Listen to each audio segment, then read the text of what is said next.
کیا طلال چودھری، عابد شیر علی، نیف عباسی یہ میاں نواز شریف کی یا مریم نواز کی اجازت کے بغیر بول سکتے ہیں؟ سوال ہی پیدا نہیں ہوتا. ہو ہی نہیں سکتا. پھر دوسرا یہ کہ ان سے بھائی بھی وزارت عظمیٰ پہ برداشت نہیں ہو رہا، وہ خود یا مریم صاحبہ کو بنانا چاہتے ہیں. اچھا، یہ جو نون لیگ ہے اس میں کیا چل رہا ہے اسامہ غازی؟ اب تو بڑی کھل کر خبریں سامنے آنے لگی ہیں کہ اختلافات ہیں، اچھا لیکن تردید کر دی جاتی ہے. اب عابد شیر علی جو اپنی ہی حکومت کے خلاف نیوز کانفرنس کرتے ہیں، اس کی کیا وجہ نظر آتی ہے آپ کو؟ اصل میں دیکھیں کہ میاں نواز شریف صاحب کا مسئلہ یہ ہے کہ وہ کھل کر نہیں سامنے آ سکتے، کیونکہ ان کی پارٹی پھر اور زیادہ ڈیوائیڈڈ ہو جائے گی. یعنی ایک طرف تو ویسے ہی بدنامی ساکھ ساری نون لیگ کی کیا پی ڈی ایم کی تباہ ہو گئی، برباد ہو گئی. اس کے بعد جب اپنے گھر سے بھی آپ کی لڑائی ہوگی تو کارکن آپ دیکھیے کہاں جائیں گے، کیا ان کی صورتحال ہوگی. اس وجہ سے میاں نواز شریف صاحب نے بات کر دی، اور پھر آپ دیکھیں کہ وہ تو ملے ہیں سہیل رائج صاحب سے، اور وہی بات جو پہلے شہباز شریف صاحب نے کی تھی کہ جی 2 مہینے پہلے تک ہماری کابینہ ڈیسائیڈ ہو رہی تھی، سہیل رائج صاحب نے وہ بات کر دی تو شہباز شریف نے کہا نہیں جی میں نے تو ایسی کوئی بات نہیں کی. وہی بات اب نواز شریف صاحب کر رہے ہیں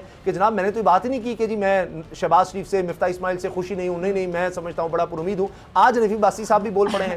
کیا طلال چودھری، عابد شیر علی، نیف عباسی یہ میاں نواز شریف کی یا مریم نواز کی اجازت کے بغیر بول سکتے ہیں؟ سوال ہی پیدا نہیں ہوتا. ہو ہی نہیں سکتا. تو اب میاں صاحب یہ بیان دینا چاہ رہے ہیں. ایک تو یہ کہ شہباز شریف صاحب اپنا ذرا کمفرٹیبل فیل کر رہے ہیں کہ میں آخر کار جو میری خواہش تھی وزیر اعلیٰ بن کے بڑی دفعہ دیکھ لیا، تو انسانی جبلت ہے کہ وہ وزیر اعظم پہلی دفعہ بنے. اب وہ چاہتے ہیں کہ جتنا عرصہ ہو سکے، کیونکہ ان کو بھی نظر آ رہا ہے کہ اس کے بعد دوبارہ شاید موقع نہیں ملے گا، تو وہ اس کو لمبا چلانا چاہ رہے ہیں. نواز شریف صاحب کو لگ رہا ہے کہ ہم تو تباہ ہو گئے، یعنی پارٹی تب تک ختم ہو جائے گی. پھر دوسرا یہ کہ ان سے بھائی بھی وزارت عظمیٰ پہ برداشت نہیں ہو رہا، وہ خود یا مریم صاحبہ کو بنانا چاہتے ہیں. تو دونوں طرح سے میاں نواز شریف صاحب اس وقت خوش نہیں ہیں. اچھا، تو ان کی واپسی کی جو خبریں ہیں اس میں کتنی صداقت ہے؟ واقعی پھر وہ آئیں گے واپس؟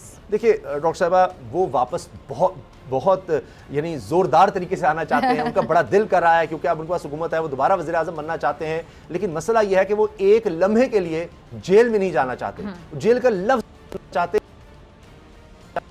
اب انہوں نے یہ فیصلہ کر لیا ہے. اب وہ شہباز شریف سے یہ چاہتے ہیں کہ کسی طرح سے وہ راستہ نکالے، کوئی پارلیمنٹ کے تھرو کوئی اس طرح کی بات ہو، کوئی اداروں پر کوئی دباؤ ڈالا جائے، کوئی عدالتوں پر دباؤ ڈالا جائے، کسی طرح سے مجھے کوئی ریلیف دیا جائے.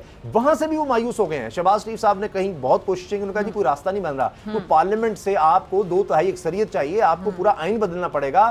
آپ نااہل ہو چکے ہیں 62-63 میں جھوٹ بولنے پر، آپ نے اس قوم کے ساتھ جھوٹ بولا. تو اب وہ معاملہ کیسے واپس لائیں؟ لیکن میاں نواز شریف صاحب وہاں سے مایوس ہوئے ہیں. اب انہوں نے اپنے وکلاء کو، تنظیموں کو ایکٹیو کر دیا ہے کہ اب وہ عدالتوں پر چڑھائی کریں گے. ایک لائٹر نوٹ پہ سوال پوچھ رہی ہوں، لیکن کچھ لوگ اس کو سیریس بھی لیتے تھے. میں نے کہا لائٹر نوٹ پہ آپ نے کہا کہ وہ انہوں نے پھر بتایا کہ اس پہ کے لیے تو پورا آئین بدلنا پڑے گا. تو انہوں نے کہا یہ تو نہیں پوچھنا شروع کر دے پھر آئین بدلنے کا طریقہ کیا ہوگا؟ وہ تو چاہتے ہیں کچھ بھی کرو، لیکن میری واپسی کا راستہ نکالو. اور ادھر شہباز شریف صاحب نے اپنے بڑے بھائی کو مایوس کیا ہے. میں ہوں جاسمین منظور اور آپ مجھے دیکھیں گے صرف بول پر.